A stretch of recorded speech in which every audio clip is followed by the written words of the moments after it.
Thank you very much. Yeah, and indeed, it's not only that I've had 16 years of experience in technical documentation, I indeed have been with Edaplan, also before it was Tito Press when we got acquired by Edaplan. So indeed, it's been with the same company in essence for over 16 years. Yeah. Okay, so let's get started. So today's topic, welcome everyone, is about the impact of IoT, so the Internet of Things, on technical documentation. I'll skip this other than pointing the contact information here on the left bottom. Everything else was already mentioned by Kathy, so thank you for that. And very briefly, for those of you who are not familiar with Edaplan, or as my colleagues in Finland like to say, Etteplan, we are one of the largest engineering services companies. 1983, publicly listed firm, currently about 2,500 plus people, of which 500 are in the technical documentation field. So that means that we are authoring, illustrating, creating, managing content, publishing content for a lot of our customers, with about 500 folks. So, and I'll talk a little bit about what that actually has impacted us, the use of IoT. So. We do engineering, we do technical documentation, and we are now actually also involved in embedded systems and IoT. We have about 400 people working in that department at Edaplan, and that makes us, as a company, being able to provide quite a unique service offering. In essence, provide the support for the full product life cycle of our customers, including where things are going in the future with IoT. So the impact of IoT on technical documentation. I want to take a journey on because there's different ways to look at this. The most important one, I think, is to if we want to realize what the impact is on technical documentation, is by really looking at the business models that are taking place now and will take place even more so in the future. So meaning that we're looking at the service business, where we see a trend from the traditional product focus model going more into a customer relationship model. Maintenance in that regard is increasingly seen as strategic business function. And if we then look at IoT, it's not just about connecting our products with the internet and being able to collect data. It's also about how companies generally want to improve their service, want to build better products, and want to boost the workforce productivity. And so that's something that you see changing. If we're looking at, PaaS models as an example, product as a service, we do already going into that model where they basically give their machines away at no cost to their customers, but then those customers only use or pay for the use of those machines, which means that it's very, very important that those machines are up and running all the time, and that the downtime, of course, is reduced as much as possible. And that will actually have an impact on documentation. Now, there was a survey done in 2016 by Aberdeen that shows the top goals for service by a lot of these OEMs and CEOs. That show that what the top goals for service are. And they were looking to mostly improve the customer retention, loyalty, and satisfaction. They want to improve the service-related profitability, of course, the quality of their data, and that's where technical documentation comes in. Improve the service information capabilities, so being able to go to, which is also where technical documentation comes in, and a few others, as you can see. However, if we then look at how service is doing, then that's something of, if we, let's say, are a big medical device manufacturer and we have, let's say, $2 billion in revenue on the service side, then if we have, 1.9 or 1.8 million as a cost, then we actually, we want to obviously look at increasing the revenue, but we also at the same time want to look at making the service more efficient. And if we see that parts are unavailable, as these correspondents said, or the asset was not available for service, or there was an improper diagnosis, those are things that we have to look at as well. And again, technical documentation plays an important role here too. Looking at the weaknesses and threats For instance, Aberdeen came out with a paper in June this year that showed that companies are looking to increase the field service cost. Those are really the main challenges to be able to effectively manage service resources. Other numbers are that 25 to 50% of a field service time or field service finding and understanding maintenance tasks done by Deloitte. And then a study done in Finland showed that 40% of failed service visits of a capital goods manufacturer was caused by simply by lack of information. So these are all things that have an impact on technical documentation. So with IoT, service organizations are able to remotely diagnose, remotely repair customer equipment, right? Proactively address maintenance issues and improve first-time fix rates. So these are all good things. So one of the things to achieve that is to go from, and that's what we're doing here, we're going from reactive to predictive maintenance. So rather than getting a phone call because a machine is down, then going, scheduling a maintenance task, sending someone over, the manufacturer could also be the service organizations that they deploy. It can sometimes take days, if not weeks, in order to be able to solve an issue. I mean, practical example is if you are standing at the gate at an airport and you want to fly out and there's a mechanical issue, and well, that's nothing that you want to hear anyway when you're about to fly. But if it then takes minutes or hours, if sometimes even days, then that means for that flight operator that it can cost them a lot of money. So going from reactive, so acting on an issue, to predictive maintenance, where thanks to IoT data, you're able to collect and analyze and find out what is wrong before a certain part of a product goes bad, then you're able to send someone over beforehand, fix the issue, or replace the part. So that's really where things are going. So IoT in that regard enhances the maintenance or service business in many ways. It can create new service offerings. It will provide customers to do self-service. It means that you as a manufacturer are less on-site, so more remote resolutions, as I mentioned a couple of slides ago, et cetera, et cetera. Briefly about Internet of Things, Industrial Internet, as probably most of you, if all of you don't know it already, but it basically means is that these days we are able to put sensors on our products so that they can collect the usage, so they can collect customer data, but they can also collect machine data. And that will allow us, that type of information will allow us to, of course, learn more about our customers and the use of the machines, but in essence, it will also allow us to do predictive maintenance, thanks to all of these types of analytics. So this is kind of like the bigger picture there, where you have these sensors that sends out this analyzed real-time analytics. Thanks to business rules, you can then change it into a work order. This is something actually that we are doing in Etteplan, what you see here on the top at our division for IoT and embedded systems. But down here on the bottom, we see that a lot of our customers have these types of silos, right? So you have the documentation that is done here, then there are ERP systems, then there's a lot of different things here. And the idea is that we connect all of them. So we connect and we integrate. So it's not so much about the systems at first, it's about having the data available and connecting that. And I'll discuss that more in a moment. The idea is then that we can send the service mechanic to the machine, knowing what machine it is, what fault it is, which part to bring, which configuration of the machine, which customer, etc., etc. And then in essence, it will make the service itself, of course, more efficient, increase profitability, etc. Hey, Barry, I'm going to interrupt for a second. So, now, Barry? Sure. You're cutting out quite a bit. Your voice is coming in and out. Are you using a headset?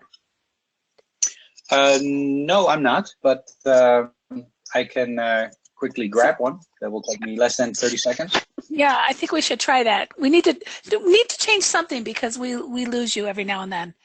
Okay, fair play. I'll be back in 20 seconds. Okay, sounds good. everybody stay tuned, and thank you for those that typed into the question box and let us know. We were hearing it, but we weren't sure if it was just on our end here at Comtex. So I'm glad you guys chimed in on that.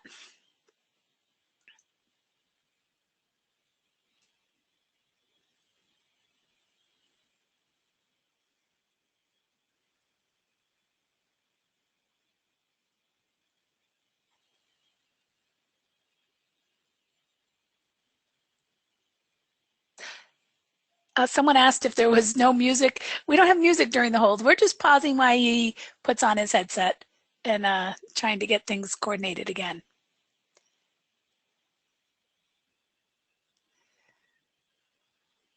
Barry, we can't hear you if you're talking. All right, I'm back online. How's this sound? Right now it's good. We'll see if it's better. So great, thanks. Okay, sorry everyone for the interruption there. I'll continue from here. Okay, so very briefly with the interruptions and all, the idea is that if we look at service business as a whole, where really the market is going, where IoT is going to enhance the service business, so where we have these sensors that collect the data, that is then analyzed to learn more about our customers' use of the products, but also about the machines and the products themselves. We have that on one hand, and then on the other, sometimes different silos where service and spare parts manuals are created. The idea is that we connect all of that and we integrate all of that so that we are able to fully use not only IoT but also fully enhance the maintenance slash service slash aftermarket business. And what I'll dive into now is talking a little bit about, okay, so if that's where things are going, what then is the impact on technical documentation? So what's changing, right? So the way people, of course, consume information. A little while ago, I was at an aerospace and defense conference where the head of maintenance or service at Airbus said that they have their engineers now coming in wanting to bring their home experience to work, meaning that if they are at home are using iPads and mobile devices and smartphones and whatnot, they don't want to come with a 1,000-page paper manual. So it's really where we're going is that it's simply not being accepted anymore by the people that have to work with it, not only at the work field but also in the field itself, whether it's our consumers, our end users, or the service chain for that matter. The way information is delivered is currently undergoing a change. I mean, a lot of us probably are still delivering content in PDF, even if we do use things like XML and data XML and whatnot for the content creation. It's still a lot being delivered in PDF, and we are going towards HTML delivery as well. But we do see that, for instance, with regards to things like augmented or virtual reality or providing interactive content on smart devices, there's definitely something that is growing there. As a matter of fact, ABI research predicts that the AR market will grow by 73% in a few years from now, and smart glass 20. Just to let you know right now that, for instance, the HoloLens, if you want to buy it commercially, it's about $5,000. But if you, of course, that's not something that is practical. You're not going to provide 200 engineers or service engineers with each of them with a HoloLens. The technique is there to publish already that way, but it's kind of an expensive exercise there. But the idea, of course, is in a few years from now, these smart glasses will be a lot cheaper, and then your content needs to be ready. The type of information, therefore, in order to be able to deliver content interactively, but also looking at installation, use, service, the devices themselves. I mentioned already the mobile devices, the glasses, etc. And then something that is really high on everyone's topic right now, also at the, for instance, the EU Parliament, is to look at the security requirement. Of course, because all of that data that is out there in the clouds, the big data, needs to be secured. So The content, therefore, needs to be created in a certain way. The way we use our CAD data, the service instructions, needs to be done in standardized ways. The delivery mechanisms is something that we need to look at. So to be for information to be allowed to be published on mobile devices, interactively as well. The data type, so how do we connect the data with our products through the use of sensors? Yes, but what should they do? And then, of course, how do we apply all of that? Quick look then at our model, the way we work. So at Ediplan, we have a model for technical documentation, so our methodology, and it's based on universal standards. So we're not doing something here that was invented by ourselves. We are simply using documentation. So we apply data for the structure. If we're working in aerospace and defense, we work with S1000D.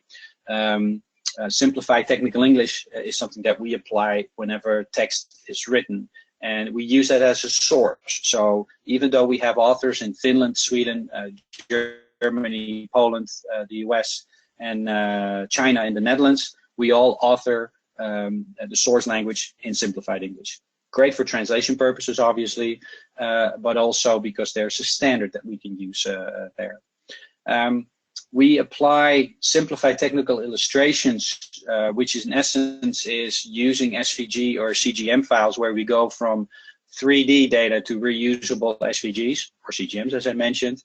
We do that by applying data basically to illustrations, and that will allow for an illustration to be created only once and for a lot of it to be reused. And then last but not least is, of course, that you need because you can provide them with a method, you can provide them with tooling, but they do need to know, they do need to receive training on what it is that they need to do. So this is where you get your engineering data, single sourcing you apply, so you can go to, you know, different types of devices, even augmented realities you can see down here. And we've done some augmented reality projects, but the essence, when we work, we look at augmented reality projects, like for instance, this slide over here, this is a project that we've done here in the Netherlands, is that it's not just a one-off, and that you don't look at it as a, oh, you know, we'd like to say it has a big wow factor. It actually needs to solve a problem. Yes, augmented reality works, but can we use it to actually solve a business case or solve a problem and create a business case for that? So once you do that, you will see that there are short-term benefits, but also long-term future-proof benefits.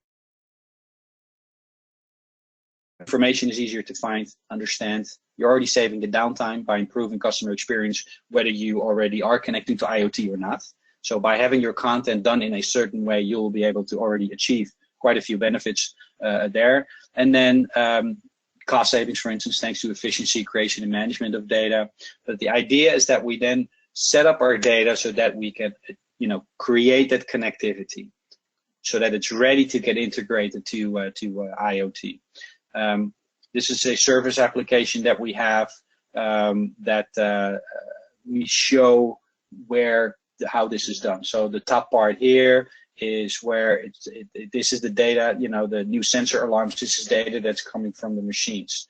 You're talking about connectivity with ERP, with you know, a tool like Maximo, for instance, for service requests, and then taking the content out of your content management system and connect that so that you provide actually the right time. So, but that being said, as I mentioned already, one of the keywords here is connectivity. Integration, yes, but also very much connectivity. So this is kind of the maturity model for TechDoc as we see it. So we, of course, if you start with documentation as a basis, then, you know, you write your content. If you then want to apply quality, you start looking at STE and STI, so simplified illustrations, as I mentioned already. Then you start providing or creating or applying structure and saving that in a content management system. These are all things that probably will sound very familiar to all of you. And you go into a single sourcing environment where you can provide, you know, your content to be published online, and you add value, you add quality, you start saving cost, etc. but it's also about the bigger picture, right? So going to, let's say, a service process automation on one side and being able to automatically have automated, so that you can actually really help your service chain in that regard as well. And that's where things are going. So I put a dark or a black line here for the reason is that most of us currently are in here, and then but this is where things really are going. So 1, 2, 3 is kind of the order where we are going, and then of course 5, 6, 7 is where we are slowly but surely heading.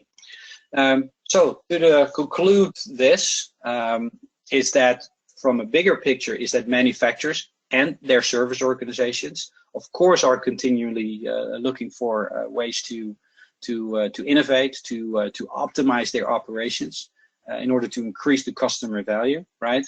And then, but when we are going more towards a customer-focused market, as I mentioned in the beginning, that means that the solutions that we have need to really address the real to the retention, as these two will really become more critical. So the success will depend on how effectively we can collect and analyze machine and customer data, but also connect and integrate this with the data that we want to provide on demand to our customers and to our field service engineers. And doing so will enable us to make better operations and services and make service more lean. It will allow us to better predict customer needs as well as the demands of the service chain, and of course increase profitability as costs go down and new revenue streams emerge. So that's the bigger picture. And if we are in the field of technical communication, what does it mean for them? What does it mean for us? Well, first and foremost, content strategies is one in place. And what I mean with the content strategy, do you have a strategy of not so much about, oh, we need to have a product that needs to get out of the door and it needs a manual in 20 languages. Let's get that done as soon as possible. No, a content strategy is about how can we do this as efficient and effectively as possible, looking also in the future with regards to, the supply chain for service, for maintenance, for aftermarket. How does the content strategy, how is it connected to that? And if there is a content strategy, is it indeed future-proof, right? So are we applying the methods like data XML, STE, simplified illustrations? Have we been trained? Do we have the experience? Do we have the tooling in place? And note that tooling is not number one. It's not about buying a content management system and seeing what you can do with it. No, the content strategy and your content and the way it needs to get to your end users, that is going to help you define which tooling to choose. Also, which publication formats you need to go to. Yes, with a PDF, you will comply with the legislation for instance, in Europe, but it's not so much anymore about only complying. It's really about how can we effectively provide content so that it actually helps our business move forward. And that's really the way forward, as I mentioned here, last but not least, in where our mindset needs to be. So it's actually going to have some great and positive effects on the technical communication industry as we move forward. It's a bit of a game changer here. That concludes my presentation. I do apologize for the fact that we had a little bit of audio issues here, but hopefully I'm able to answer most of your questions now. So Kathy, please feel free to open up the room for questions. Sure, thanks Barry. And it turns out putting the headset on didn't make much of a difference. So you still cut out a little bit here and there, but I think everybody got the gist of what you were saying. And if you didn't, you guys go ahead and type in some questions using that questions dialog box. There are a couple questions. One, just some definitions. What's the difference between simplified technical English and regular English? It's a good question. Regular English, if we look at regular English, we use on a day-to-day basis about between 50 to 80,000 words. And as in the technical communication field. When you're talking about simplified English, it's a standard that's been around since the 80s. And what it does is it helps you create clarity, because English, specifically because it's being used as the main way of communicating worldwide, if not used as a source language for most translations, the English language can be very ambiguous. And that ambiguity can cause safety issues, but also confusion and frustration with your customers.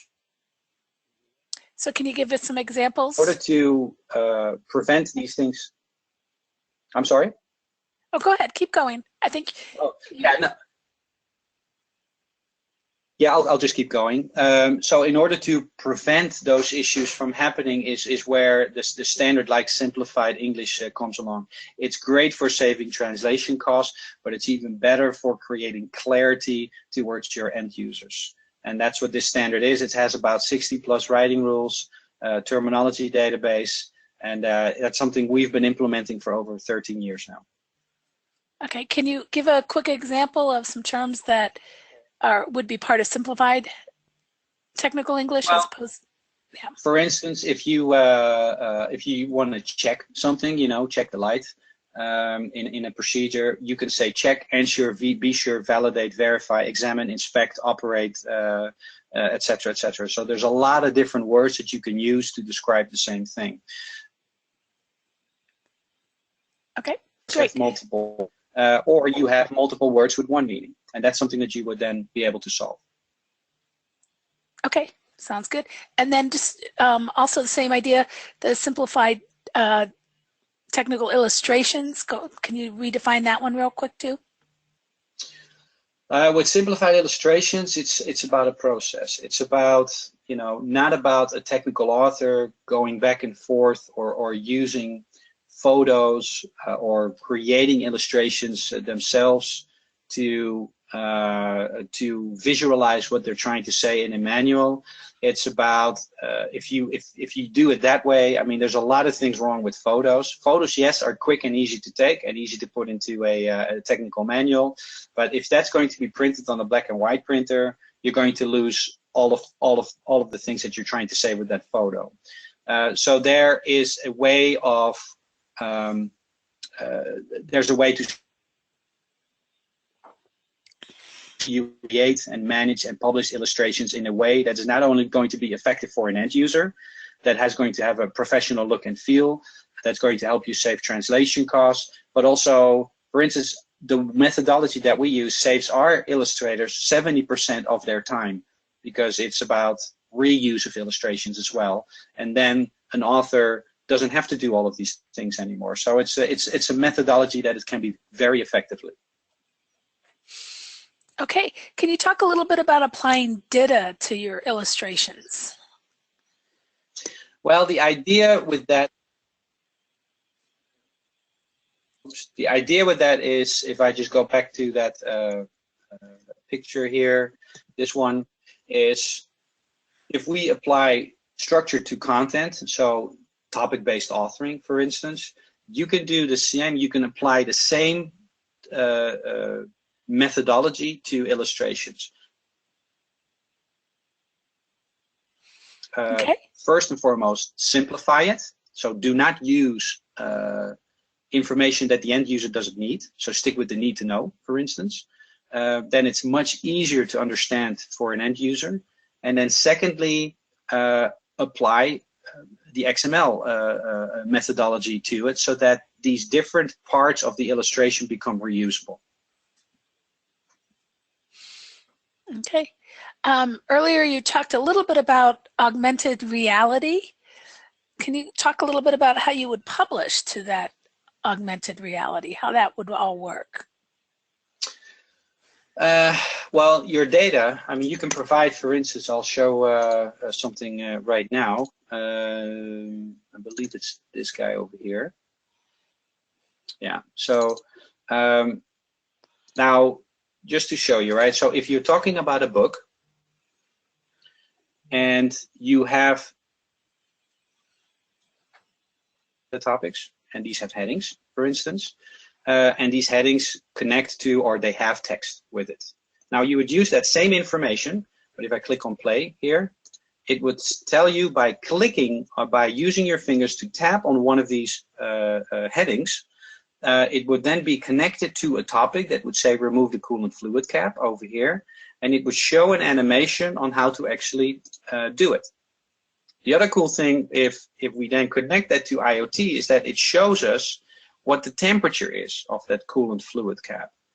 This way, we do no longer have to warn our end users like, oh, if it's more than 30 Fahrenheit then, or 90 Fahrenheit, don't touch it because it's too hot, because it would already know that it's too hot and it would tell you do not touch it, right? So this is where, and once you have removed the coolant fluid cap, you don't have to click on next, because it will know that thanks to the sensors, and therefore automatically move on to the next procedure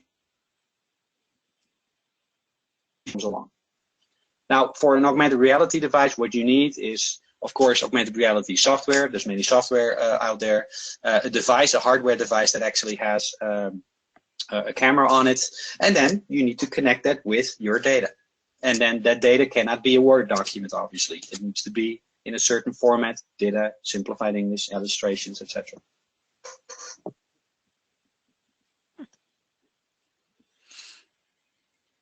Okay. I couldn't tell if you were cut it out or you were done answering the question. So I was done answering the question, yeah. Okay. Wasn't sure there. All right. So someone's asking a little bit about Ediplan in itself. Is how do you do your translations, or tell us a little bit about if you provide translation services, and how does that work for you guys? So shifting topics there. Yeah, so we do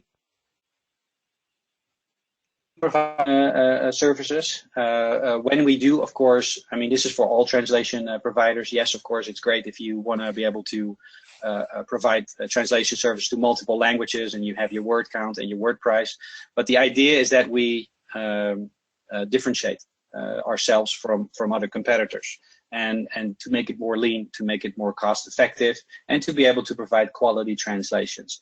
This is where simplified English comes in, where you are able to save 30 to 40% of the cost. So not only can you provide translation services as a vendor, but because you apply these types of standards, you're able to have happier customers, which in the end is what we're all trying to do, right? So, and that means that they will stay with you, and as a result, you retain your business. Okay.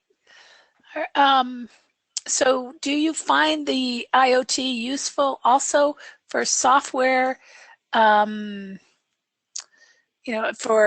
software, advanced logging, parameters, counters, or is it the application for the physical world only? I mean, how would you apply IoT in software applications, I guess is really the question.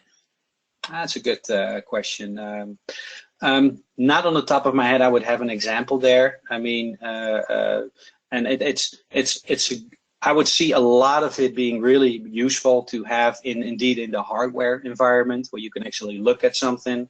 But for instance, for software, I can imagine that if you have no idea which button to use or how to work with, let's say, Microsoft Word, then you would be able to connect with silly example, but still, that you would be able to connect with the service folks at Microsoft, and they would be able to, thanks to augmented reality, you would get a view. They would literally show their hands, because you can use it for pinpoint to you exactly how it is that you can be using it.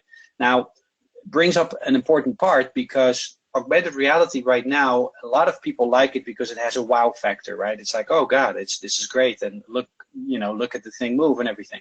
But if you can use the exact same, it's all about the results, right? So if you can get the exact same results by only doing a Skype session and then taking over the mouse and controls and doing the exact same thing, then why go to augmented reality? So the important part of augmented reality is that we use it to really solve a business case. We want to go past the wow factor.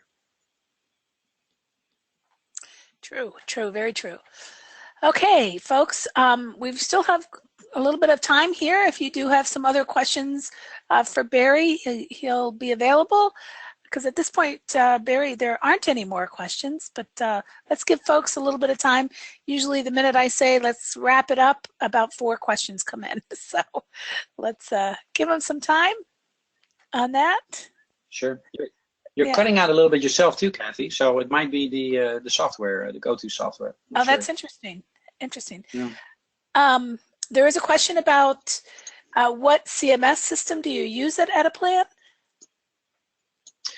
We use different ones. We look at our customer requirements and then we use different ones.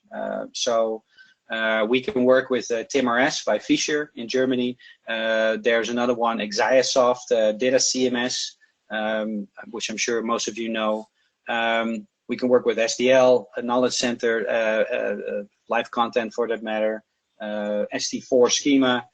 There's R4I suite if it's S1000D or ATI spec 2200. There's really different systems. For us, it's of course the systems are important to allow us to know what we do, but really that you're trying to achieve, and does that system allow us to apply our methodology? Because we kind of do not want to be system dependent. Right. Maybe you could put that methodology slide up again real quick. Sure. Yeah. Oh, actually, I was thinking of the step 19 there. Yeah. Yeah, on that one. So when you apply the STE and the STI, or the STE in particular, are there tools that you use, or is there an in-house tool that allows you to check on those rules? How do you apply that? Yeah, the STE, we use our own tool. It's called Hyper STE. That's a quality language checker that's been around for 13 years. We've been doing simplified English implementations with that software at various industries around the world, but we are also practicing what we preach, so we use it in-house as well. For STI, it's not so much of a tool that we use there. So yeah, Hyper STE is the tool. For the content management systems, these can be different systems. For spare part systems, we can work with Docimodo, Docware, or a catalog creator, and so forth. Okay. All right, folks, any more questions for Barry at this point? I know you just just got started with the IoT. It's all very interesting. And sure enough, when I was getting ready to wrap up, there came a question. So are the technical writers mentally ready for this kind of change? Well, it's a cultural change. If you are going from Microsoft Word to an XML environment and looking at STI and STE and all of these wonderful things and connecting it with IoT, then there's going to be obviously a big change. But to be honest, if you are still working in Microsoft Word, then you're a little bit behind with the rest of the world. So if you are already working in data XML, if you are already applying controlled language standards, then really the only thing that we need to do now is connect it. So the I's and O's from the IoT industry is really as something that you need to connect, and you can not connect, of course, with a PDF document. Well, you can, but you still have to browse through it, and that's not the idea. You want to connect specifically to that topic that belongs to that particular part that needs to get replaced, etc. And for that, data or S1000D XML is perfect. It's about metadata, applying metadata to that XML data to make it to connect it with each other. That's really where it's going to go. So, and the metadata is not really, well, that's something that the author can do as well, but also where IT gets involved. So it's, if you're already doing it, there's not so much of a cultural change. If you're working in Microsoft Word, yes, there's all. It better be later than ever, right? All right. Great. So are there any particular skills? I mean, you talked about some environments there, but any skills the tech writer can bring to prepare for this change? Well, it's important that we realize, and I'm sure I'm preaching to the choir here, but engineers are probably the salt of the earth, as I'd like to call them. Beautiful, great people, but they should be engineering. They should not be authoring. Even though they are probably the ones that know most about the products, they are not necessarily authors, which is really a totally different skill. So when you are an author and you see a maturity model like this, then yeah, talk to your manager, or have conversations with even higher manager. Talk to the service department, even go up all the way to the CFO. These are things that probably should be on their map anyway, but it's about how we can connect the things and well, a word here, make the world a better place. Right. So I guess this question maybe should have come in at the very beginning, but it's just to clarify, when people say, or when you say IoT, are you meaning all possible data that can be stored in the database in which the documentation environment has access to? Or are you talking about something else when you? I'm really talking about industrial internet. So with industrial internet, I mean the sensors that you put on, let's say, a crane or a lift that collects the data, and that is at some point in time, thanks to that collection, you're able to analyze that data, because it's about collecting, but then it's about analyzing, so that you can see when a certain part is going to be wearing out. If for instance, a rotating door, if you find that after rotating it for 20,000 times, it's time to replace some of the screws, that's the data that and at the same time, it's also how customers are using the product is then also collected. So that's when I'd say big data about the use of, and that's because we as Etteplan are mainly in the equipment manufacturing industry. So heavy machinery, machines, anything in the hardware is something that we are mainly involved in. That's when I mention, that's when I mean when I'm talking about IoT. Okay, and certainly there's folks in the networking industry that treat it a little bit differently too, but the same idea that there's sensors or devices gathering that data and making it available. Right. Okay. All right. That's sparked a whole discussion there. Anything else you want to throw at Barry at this point? Except the shoe. Well, there's that. Okay. And so from the sirens that went on in the background, can folks determine where Barry was doing this presentation from? I'm sorry, you cut out there, Kathy. What was the question? Oh, I was just throwing it out. If people could tell from the sirens in the background, because there were a couple of sirens, emergency vehicle sirens that went off when you were speaking. It's the Netherlands. So the Netherlands. Yeah, we're close by a hospital here, so these things happen. Yeah. Yeah. Okay. Well, I think we're going to wrap up. Thank you so much, Barry. And again, we apologize for the technical issues today. We do lots of these webinars, and every now and then we run into this issue, but for the most part, we have really good quality. So hopefully you still got enough out of it. I certainly did. And we thank Barry, and we hope to see some of you folks at Best Practices.